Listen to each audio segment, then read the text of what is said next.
What's your name? Jayasuriya. Jayasuriya. Okay, Jayasuriya നമ്മുടെ പ്രിയപ്പെട്ട ടോവിയുടെ ഒരു ക്യൂട്ട് പിക്ചർ വരച്ചിട്ടുണ്ട്, including his family members, and I think it's super amazing. Thank you. ഇത്രയും ആൾക്കാരുടെ ഇടയ്ക്ക് ഒന്ന് സ്റ്റേജിൽ വന്ന് ഞങ്ങളുടെ കൂടെ നിൽക്കുന്ന ഈ ആളുടെ ഇൻസ്റ്റഗ്രാം പ്രൊഫൈലിന്റെ പേര് അറിയാമോ? Mister unlucky gain. എന്തോന്നറിയാം,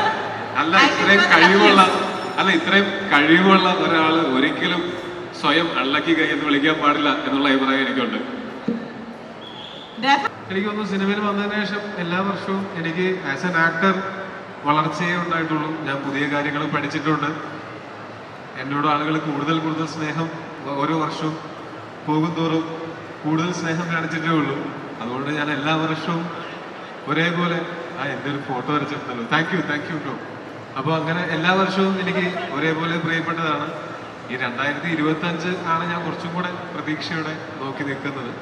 ഇപ്പോൾ AR എന്നുള്ള സിനിമ, അന്വേഷിപ്പിൻ കണ്ടെത്തും, ഇന്ന് 2 സിനിമകൾ കഴിഞ്ഞ വർഷം അല്ലെങ്കിൽ ഇപ്പോൾ കഴിയാൻ പോകുന്ന ഈ 2024 എനിക്ക് വളരെയധികം സ്നേഹവും അപ്രിസിയേഷനും നേടിത്തന്നതാണ്.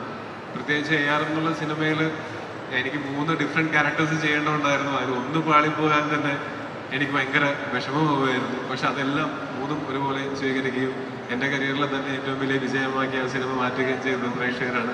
അതുകൊണ്ട് എനിക്ക് 2024 തീർച്ചയായിട്ടും സ്പെഷ്യലാണ്. 2025 അതേപോലെ തന്നെ സ്പെഷ്യൽ ആവും എന്നാണ് എൻ്റെ ഉള്ള പ്രതീക്ഷ.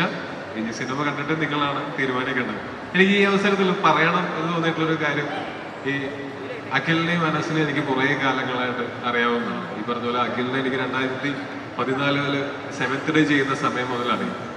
ഇപ്പം ഇന്നത്തെ ദിവസം നമ്മൾ ഈ പരിപാടികളൊക്കെ പ്ലാൻ ചെയ്ത് വെച്ചിട്ട് കഴിഞ്ഞ കുറച്ച് ആഴ്ചകളായിട്ട് കട്ടപ്പണിയിലാണ് അഖിൽ. കാര്യം നമ്മൾ ഇച്ചിരി അംബീഷ്യസ് ആയിട്ടുള്ള ഒരു സിനിമയാണ് നമ്മൾ തയ്യാറാക്കാൻ ശ്രമിച്ചുകൊണ്ടിരിക്കുന്നത്. അപ്പോൾ എല്ലാ ഭാഗത്തുനിന്നും പല പ്രശ്നങ്ങളും ഉണ്ടാവും. കാര്യം നമ്മൾ മലയാളത്തിൽ നിന്നുകൊണ്ട് ഇങ്ങനൊരു സിനിമ ചിന്തിക്കുകയും അത് മേക്ക് ചെയ്യാൻ ശ്രമിക്കുകയും ചെയ്യുന്ന സമയത്ത് ഉണ്ടാവുന്ന പല പ്രശ്നങ്ങളും ഉണ്ടായിരുന്നു. മാത്രമല്ല സിനിമയുടെ ഫൈനൽ മിക്സ് ഇന്നലെയാണ് കഴിഞ്ഞത്. അത് കഴിഞ്ഞ് ഇന്ന് രാവിലെ എനിക്ക് 8:15 ഒരു മെസ്സേജ് അയച്ചേക്കാണ്. ഹോസ്പിറ്റൽ ബെഡിൽ ട്രിപ്പും കയറ്റിക്കൊണ്ട് കിടന്നിരുന്ന അഖിലാണ്. അത് കഴിഞ്ഞപ്പോഴത്തേക്കും 12:30 ആയപ്പോഴത്തേക്കും തൃശ്ശൂർ എത്തി. ഞങ്ങൾ ഒരുമിച്ച് തൃശ്ശൂരത്തെ ഫംഗ്ഷൻ കഴിഞ്ഞിട്ടാണ് വരുന്നത്. ഇന്ന് രാവിലെ എനിക്ക് ആ ഫോട്ടോ അയച്ചിട്ട് അഖില് പറഞ്ഞത് വീണു എന്നാണ്. ഇത്രയും ദിവസം എൻ്റെ അടുത്ത് പറഞ്ഞുകൊണ്ടിരുന്നത് പടത്തിൻ്റെ പരിപാടികൾ തീരുന്നവരെ വീഴില്ല എന്നുള്ളതാണ്. വീണെങ്കിലും ഞാൻ പറഞ്ഞു പരിപാടികൾ കഴിഞ്ഞിട്ടില്ല, ഇനി കുറച്ചും കൂടെ പരിപാടിയുണ്ട്, റിലീസ് കഴിഞ്ഞിട്ട് വീഴാം എന്ന് പറഞ്ഞ് ഞാൻ തിരിച്ച് പിടിച്ചുകൊണ്ട് വന്നതാണ്. അപ്പോൾ അതിന് എൻ്റെ ഒരു പ്രത്യേക സ്നേഹം ഞാൻ അഖിലിനോട് പറയുകയാണ് ഇവിടെ വെച്ച്. Thank you. ഞങ്ങൾ ആക്ച്വലി ഇന്നലെ രാത്രിയാണ് ഞാനും അറിയുന്നത് കോട്ടയത്ത് ലുലു മോളിൽ വെച്ചിട്ട് നമുക്ക് അങ്ങനെ ഒരു പരിപാടി നടത്താനായിട്ട് ബുദ്ധിമുട്ടായിരിക്കും എന്നുള്ള കാരണം മറ്റൊന്നുമല്ല, കോട്ടയത്തുള്ള ആൾക്കാരുടെ സ്നേഹം കൊണ്ട് തന്നെയാണ്. അതൊരിക്കലും അവരുടെ തെറ്റുകൊണ്ടല്ല. കഴിഞ്ഞ ദിവസം ബേസിൽ അവിടെ കോട്ടയത്ത് ലുലു മോളിൽ വെറുതെ ഷോപ്പിങ്ങിന് പോയപ്പോൾ തന്നെ അവിടെ ഇച്ചിരി തിരക്കൊക്കെ കൂടി. അപ്പോൾ അങ്ങനെ തിരക്കൊക്കെ കൂടുമ്പോൾ നമുക്ക് സിനിമ പ്രൊമോട്ട് ചെയ്യണം എന്നേ ഉള്ളൂ. അതിൽ നിങ്ങൾക്ക് ആർക്കും ഒരു ബുദ്ധിമുട്ടും ഇല്ലാതെ അത് പ്രൊമോട്ട് ചെയ്ത് പോകണം എന്നേ ഞങ്ങൾ ആഗ്രഹിക്കുന്നുള്ളൂ. അപ്പോൾ തല്ലുമാലയ്ക്ക് പോയ സമയത്താണെങ്കിലും അവിടുത്തെ ഹൈലൈറ്റ് മോളിൽ ഭയങ്കര തിരക്കായിട്ട് ഞങ്ങൾക്ക് പരിപാടി നടത്താൻ പറ്റാതെ വരേണ്ട ഒരു സാഹചര്യം ഉണ്ടായിരുന്നു. അന്ന് ഞാൻ ഏറ്റവും കൂടുതൽ പേടിച്ചിരുന്നത് അവിടെ ആരുടെയെങ്കിലും ഒരു ചെറുവിരലിൻ്റെ നഖത്തിനൊരു പരിക്ക് പറ്റിയാൽ പോലും അത് എൻ്റെ ലൈഫ് ലോങ് എനിക്ക് ട്രോമയായിരിക്കും. അപ്പോൾ അത് കോട്ടയത്തും നമുക്ക് നേരത്തെ ഇൻഫർമേഷൻ കിട്ടിയായിരുന്നു. ഇന്നലെ രാത്രി അങ്ങനെ ഒരു ഇൻഫർമേഷൻ കിട്ടി.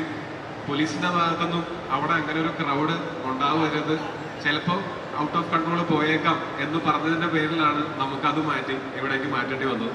ഇമ്മീഡിയറ്റ്ലി തന്നെ ലുലു അവർ തന്നെയാണ് അവിടെ നിന്ന് മാറ്റി നമുക്ക് ഇങ്ങോട്ട് മാറ്റാം എന്നുള്ളൊരു തീരുമാനത്തിലേക്ക് എത്തിയത്. വളരെ ഷോർട്ട് നോട്ടീസിലാണെങ്കിലും ഇത്ര എഫേർട്ട് എടുത്തോടെ വന്നതിൽ ഒരുപാട് നന്ദിയുണ്ട് നിങ്ങളോട്, ഒരുപാട് സന്തോഷമുണ്ട്.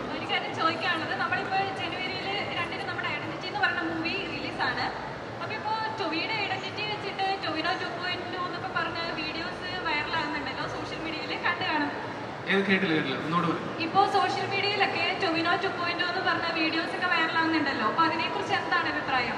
ഏത് വീഡിയോസ് ആണ്? ടൊവിനോ 2.0 എന്ന് പറഞ്ഞ വേറെ ഒരു അപരൻ ഐഡന്റിറ്റി, ടൊവിനോയുടെ ഐഡന്റിറ്റി വെച്ചിട്ട് വേറെ ഒരു അപരൻ അങ്ങനെ വീഡിയോസ് ഒക്കെ വരുന്നുണ്ടല്ലോ. ഉണ്ടല്ലോ, അപ്പൊ അതിനെ കുറിച്ചൊക്കെ എന്താണ് അഭിപ്രായം? ഞാനങ്ങനെ ടൊവിനോ 2.0 എന്നുള്ള അത് ഞാൻ ശ്രദ്ധിച്ചിട്ടില്ല. പക്ഷെ നമ്മളെ ആൾക്കാർക്ക് അങ്ങനെ ഒരു ഇഷ്ടം ഉണ്ടാകുന്നത് കൊണ്ടാണ് നമ്മളെ പറ്റിയിട്ട് ആൾക്കാർ നല്ല കാര്യങ്ങൾ പറയുകയും നമ്മളെ പറ്റിയിട്ടൊക്കെ ഡിസ്കഷൻസ് ഉണ്ടാവുകയും ചെയ്യുന്നത്. അത് ഒരു സാധാരണ മനുഷ്യൻ, സാധാരണ ഹ്യൂമൻ ബീയിങ് എന്നുള്ള നിലയ്ക്ക് എത്രത്തോളം സ്നേഹം കിട്ടിയാലും നമുക്കൊന്നും മതിയാവില്ല. ഞാൻ പണ്ട് ചെറുപ്പത്തിൽ സൂപ്പർമാൻ ആവണം എന്ന് ആഗ്രഹിച്ചത് അത് പറക്കാൻ പറ്റും എന്നുള്ളതുകൊണ്ട് മാത്രമല്ല, സൂപ്പർമാനെ എല്ലാവർക്കും ഇഷ്ടമുണ്ട് എന്നുള്ളതുകൊണ്ടാണ്. അതിന് പറ്റിയില്ല, അതിന് പറ്റൂലല്ലോ. സ്വാഭാവികമായിട്ടും നമുക്കങ്ങനെ സൂപ്പർ നാച്ചുറൽ പവേഴ്സ് ഇല്ല, സൂപ്പർമാൻ ഒന്നും ആവാൻ പറ്റില്ല.